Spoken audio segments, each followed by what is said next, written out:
श्रीहरिकोटा से आज होने वाले निसार प्रक्षेपण अंतर्राष्ट्रीय सहयोग को बढ़ावा देगा।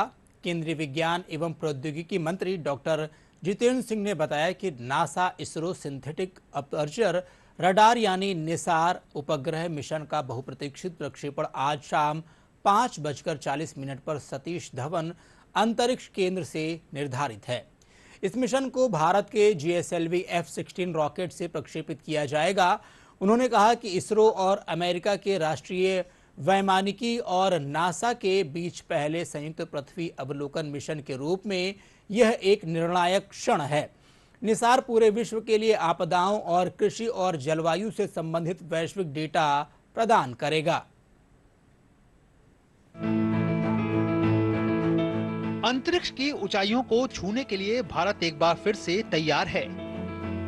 निसार मिशन के जरिए दुनिया भर पर एक और छाप छोड़ने की तैयारियां चरम पर हैं। ये मिशन सिर्फ विज्ञान का नहीं बल्कि भारत की आत्मनिर्भरता, तकनीकी क्षमता और वैश्विक नेतृत्व का प्रतीक है। हालांकि इसमें लागत और डेटा प्रबंधन जैसी चुनौतियां तो हैं, लेकिन इसरो की साख, वैज्ञानिकों की मेहनत और भारत के जज्बे के आगे ये चुनौतियां कहीं नहीं टिकती। और एक बार फिर दुनिया भारत का अंतरिक्ष के क्षेत्र में एक और करिश्मा देखने को तैयार है।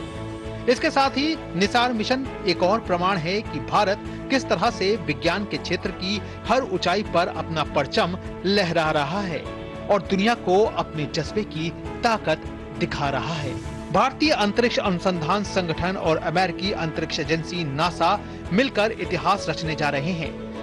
30 जुलाई शाम 5:40 पर दोनों एजेंसियों का साझा प्रोजेक्ट निसार श्रीहरिकोटा से लॉन्च किया जाएगा। ये मिशन पृथ्वी पर हो रहे बदलावों की निगरानी करने के लिए बेहद अहम माना जा रहा है। निसार मिशन की खास बात यह है कि ये हर 12 दिन में पूरी पृथ्वी की सतह का उच्च रिजोल्यूशन डेटा देगा, वो भी दिन रात और हर मौसम में।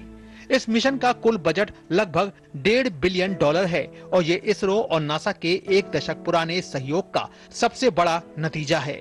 इस उपग्रह को भारत के GSLV F-16 रॉकेट द्वारा 743 किलोमीटर ऊंचाई सूर्य समकालिक कक्षा में स्थापित किया जाएगा। निसार में 12 मीटर का मेश रिफ्लेक्टर एंटीना लगा है, जो I-3K सैटेलाइट बस के साथ जोड़ा गया है। ये 242 किलोमीटर चौड़ी पट्टी में पृथ्वी की स्कैनिंग करेगा। इसके जरिए सतह की सूक्ष्म विकृति और मिट्टी की नमी जैसे बदलावों की सटीक पहचान की जा सकेगी। खास बात यह है कि ये मिशन L बैंड और S बैंड दोनों पर काम करता है। इसके चलते ये सैटेलाइट घने जंगलों, बर्फीली सतह और बादलों के आर पार भी बेहद सटीक डेटा जुटा सकेगा। यानी दिन हो या रात, हर मौसम में ये धरती का सही डेटा देगा। भारत के वैश्विक पटल पर तेजी से बढ़ते कद को ये मिशन नई उड़ान देने के साथ साथ और ऊंचाई पर ले जाएगा और भारत इसरो की ताकत का लोहा एक बार फिर पूरी दुनिया में मनवाएगा।